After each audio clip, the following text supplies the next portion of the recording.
ईश्वरଙ୍କ पाखरे दुईटी शक्ति अछि, गोटिए भक्ति, अन्यटी माया। जड़े भक्त ईश्वरଙ୍କ पाखକୁ गला, तांको भक्तिपूत प्रणाम जणाइला। ईश्वरଙ୍କର से अत्यंत प्रिय थिला। तेणु ईश्वर तांको पचारिले, कुह तुमको कौन दरकार, भक्ति दरकार ना माया?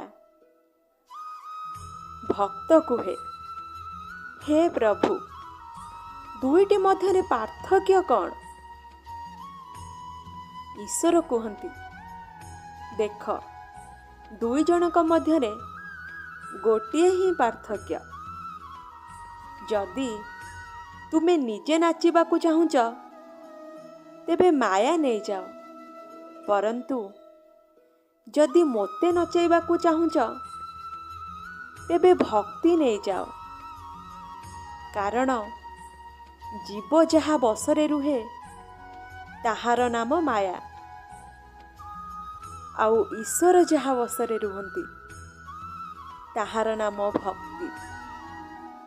ईश्वरଙ୍କ राज्य समस्ते नाचंती, परंतु भक्तिर राज्य नाचंती स्वयं ईश्वर। जय सीताराम।